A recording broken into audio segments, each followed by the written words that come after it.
चलिए तो आज हम पढ़ते हैं रस। मैंने आपको बता ही दिया था रस कितने प्रकार के होते हैं, ये स्थायी भाव भी लिखा दिए थे। परिभाषा से संबंधित मैटर भी लिखा दिया था कि परिभाषा कैसे बनानी है। सबसे पहले हम पढ़ते हैं श्रृंगार रस।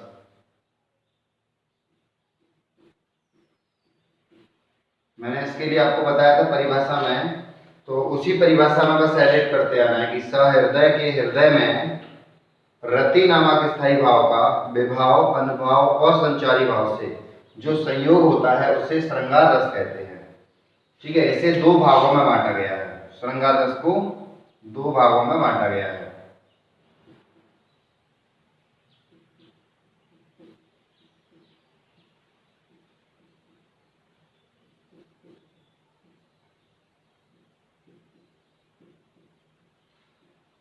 नंबर एक है आपका संयोग श्रृंगार।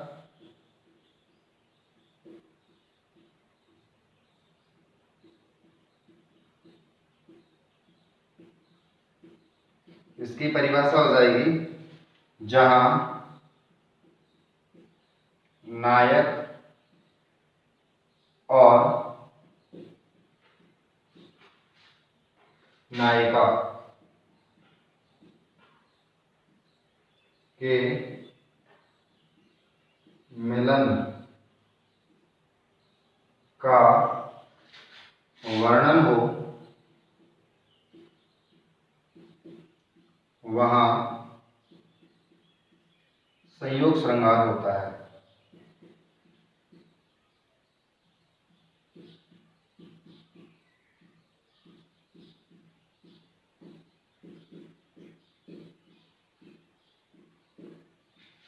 जैसे उदाहरण देख लो इसका, राम का रूप निहारत जानकी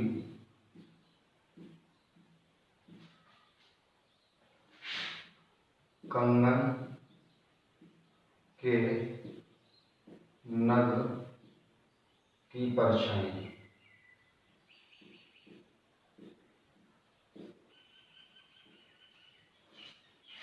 याते सबे सुध भूल गई कर टेक रहे पल टारत नाही। इसका मतलब क्या हो गया कि राम का रूप निहारत जानकी, यानी जानकी जी यानी माता सीता राम के रूप को निहार रही हैं। कहाँ? कंगन के नग की परछाई। कंगन के नग में जो परछाई दिख रही है उसमें याते सबे सुध भूल गई, इतनी सुध बुध भूल गई उनकी उसमें रूप को देखकर कि कर टेक रहे पल टारत नाही, कि हाथ तो टेक लिया लेकिन पलक नहीं झपकने दिए। तो यहाँ क्या हुआ? राम का और जानकी जी के मिलन का वर्णन है, इसलिए यहाँ पर क्या है? संयोग श्रृंगार रस है। दूसरा होता है इसका वियोग श्रृंगार।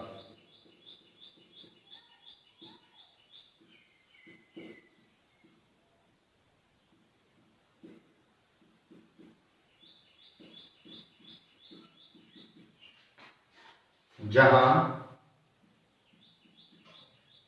नायक और नायिका के, यहां मिलन का वर्णन था, इसमें विरह का वर्णन होगा। विरह का वर्णन हो वहां वियोग श्रृंगार रस होता है।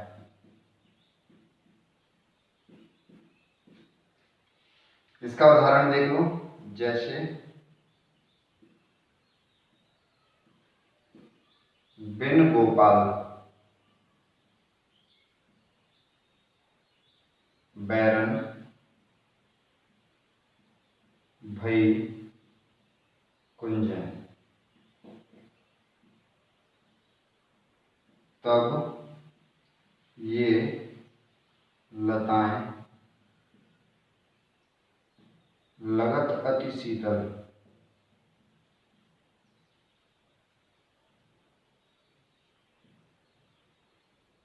तब ये लताएं लगत अति शीतल, अब वहीं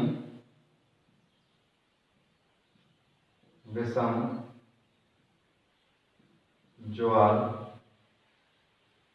की पुंज। यानी कि बिना गोपाल के, यानी भगवान श्री कृष्ण के बिना ये जो गलियां है ना, कुंजें, यानी गलियां, जो कुछ गलियां हैं वो भी बैरन हो गई, यानी दुश्मन बन गई, शत्रु बन गई। तब ये लताएं लगत अति शीतल, पहले तो ये लताएं थी ना, बेलें थी, वो भी बड़ी ठंडी लगती थी, यानी ठंडक देती थी। अब वहीं विषम ज्वाल की पुंजें, अब उनके वियोग में जलकर ज्वालामुखी की लहरें, लपटें बन गई हैं। तो ज्वालामुखी की लपटें निकलती हैं, ऐसी लपटें बन गई, यानी कि आग उगल रही हैं। इतना बुरा हाल है कब? बिना गोपाल के, यानी श्री कृष्ण के वियोग में। तो यहाँ पर क्या है? नायक और नायिका के विरह के वर्णन है, यानी वियोग का वर्णन है, दूर होने का। जब एक नायक नायिका से दूर हो जाता है, उस तरह का वर्णन है कि श्री कृष्ण जब गोकुल छोड़कर मथुरा चले जाते हैं, तो गोकुल की जो स्थिति है वो इसमें दर्शाई गई है कि किस तरह उनके जाने पर, उनके वियोग में वहां सब कुछ तहस नहस सा हो गया, सब कुछ उलट पुलट हो गया। किस तरह जहां बेलें भी ठंडी हवा देती थी, ठंडक प्रदान करती थी, अब वो भी ज्वाला की लपटें बन गई हैं, ज्वालामुखी की लपटों के समान हो गई हैं। तो इस तरह वियोग श्रृंगार हो जाता है। श्रृंगार रस आपका एक कंप्लीट हो गया। दूसरा देखते हैं हास्य रस।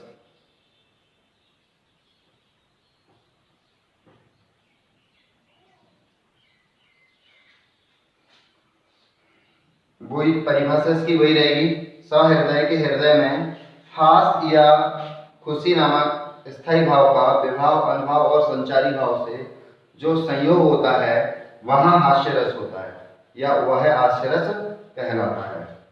उदाहरण इसका, इस दौड़ धूप में क्या रखा है?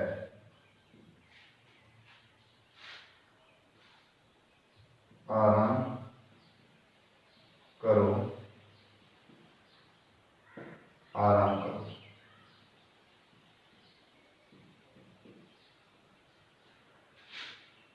आराम जिंदगी, सीधी सी बात है। इस दौड़ धूप में क्या रखा है? आराम करो, आराम करो। आराम जिंदगी की कुंजी, इससे न तपैदिक होती है। आराम सुधा की एक बूंद, तन का दुबलापन खोती है। आराम शब्द में राम छुपा है, जो भव बंधन को खोता है। आराम शब्द का ज्ञाता तो बिरला ही योगी होता है। यानी कि देखो, इसमें हंसी की बात है कि नहीं, दुनिया का हर व्यक्ति कहता है आराम मत करो, काम कर लो कुछ। वो कह रहा है आराम करो, आलसी व्यक्ति के द्वारा लिखा हुआ है कि आराम करो बस, क्योंकि आराम में क्या है? राम शब्द छुपा है, और आराम करो, राम ही छुपा है इसमें, तो सारे भव बंधन कट जाएंगे। आराम करो, कुछ मत करो। इसका एक उदाहरण और लिख सकते हैं।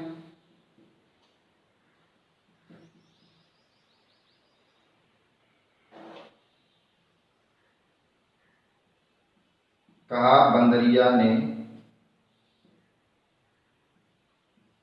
बंदर से,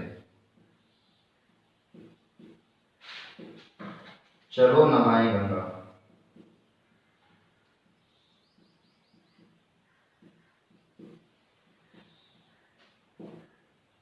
बच्चों को छोड़ेंगे घर पर,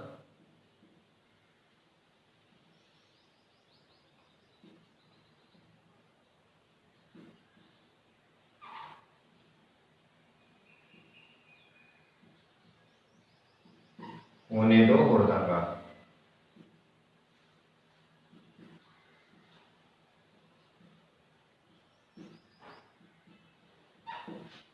तो ये तुम्हारे हो गए हास्य रस के दोनों उदाहरण। जो तुम्हें उचित लगे वो कर लेना।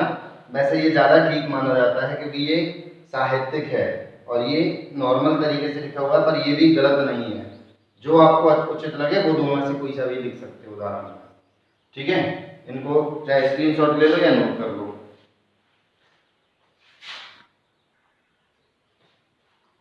तीसरा लिखते हैं हम लोग, चलो रौद्र रस लिख लेते हैं तीसरे पर। तीसरा हो गया रौद्र रस। परिभाषा वही बन जाएगी, सा हृदय के हृदय में क्रोध नामक स्थायी भाव का विभाव, अनुभाव और संचारी भाव से जो संयोग होता है उसे रौद्र रस कहते हैं। ठीक है, उदाहरण इसका देख लो। श्री कृष्ण के सुन वचन, अर्जुन क्रोध से जलने लगे।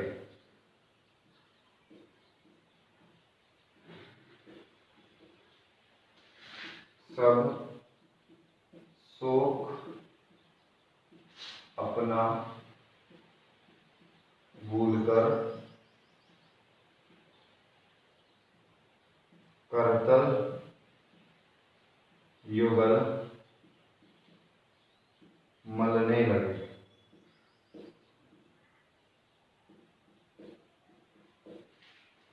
देखिए इसमें क्या है, श्री कृष्ण ने जब अर्जुन से वहां कहा, महाभारत जब छिड़ी हुई थी और आमने सामने एक ही परिवार के लोग थे, तो अर्जुन के मन में बहुत सारा भाव ऐसे पैदा हो गए कि मैं किस पर हथियार उठाऊं।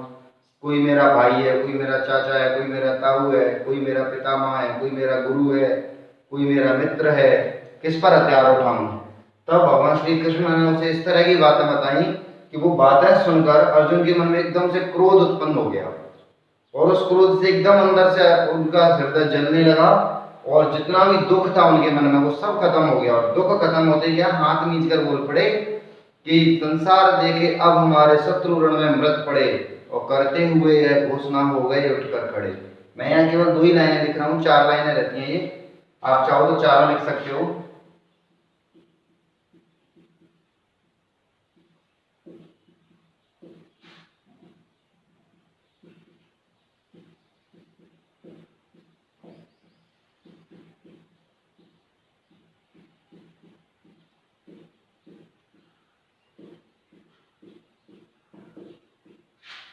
करते हुए यह घोषणा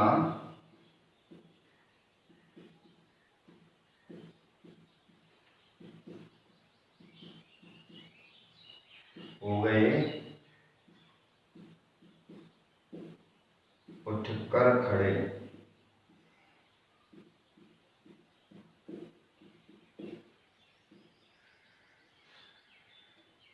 तो ये क्रोध में उन्होंने क्या किया कि चेतावनी दे दी कि अब देखो संसार भी देखेगा कि जितने भी शत्रु मृत पड़े मिलेंगे सब, और ये घोषणा करते हुए एकदम से उठकर खड़े हो गए। तो यहाँ क्या था, क्रोध की बात हो रही थी, इसलिए यहाँ पर क्या हुआ, रौद्र रस हो गया। सहृदय के हृदय में क्रोध नामक स्थायी भाव का विभाव, अनुभाव और संचारी भाव से जब संयोग होता है वहां रौद्र रस होता है।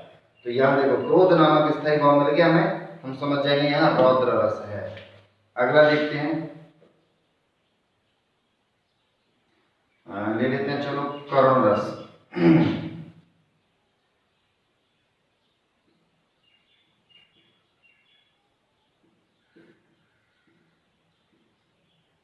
करुण रस का क्या रहता है, हमें पता है, सहृदय के हृदय में शोक नामक स्थायी भाव का विभाव, अनुभाव और संचारी भाव से जो संयोग होता है उसे करुण रस कहते हैं। उदाहरण देख लो इसका, ये भी उदाहरण है।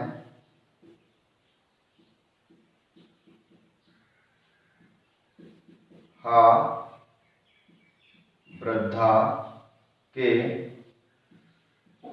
अतुल धन,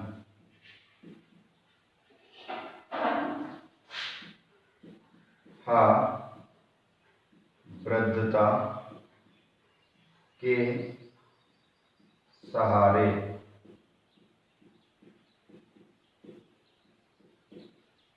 यहां पर क्या देखो, कोई एक महिला है, उसके एकमात्र पुत्र है और वही उसके आगे पीछे है जो कुछ है, और उसी का निधन हो जाता है। तो हा वृद्धा के अतुल धन, वो कह रही है कि मेरी वृद्धा का एकमात्र धन तुम ही तो थे, मेरे वृद्धता के भी सहारे तुम थे, मेरे बुढ़ापे का सहारा भी तुम थे, मेरे लिए प्राणों से प्रिय भी तुम थे और मेरा एकमात्र सहारा तुम थे। मेरे पास और कोई दूसरी चीज थी नहीं जिसके लिए मैं जी सकूं या जिसके लिए मैं कुछ कर सकूं, मेरे पास और कुछ नहीं था।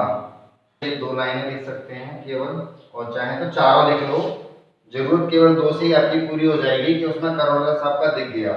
इसके आगे और आगे की बातें होंगी कि मेरे घर का शोभा पीछे थी, तुम ही मेरे रूप लावण्य थे, मेरे हृदय का धन थे, मेरी आंखों के तारे थे। मतलब जब वो और ज्यादा रुदन यहाँ प्रकट होता जा रहा है, तो ये आपका हो गया करुण रस। अगला हम लिख लेते हैं वीर रस।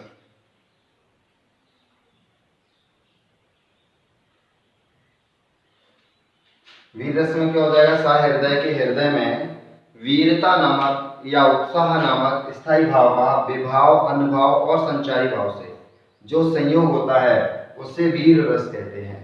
इसके उदाहरण लिख लो कोई भी।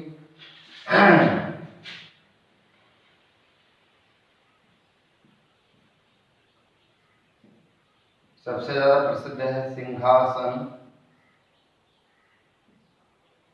हिल उठे,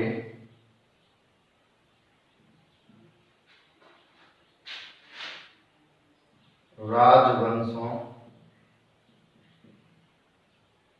ने भ्रकुटी तानी थी, बूढ़े भारत में भी आई फिर से नई जवानी थी,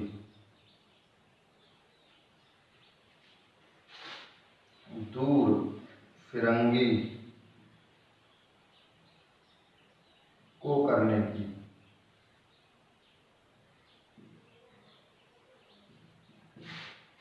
जिसने मन में ठानी थी,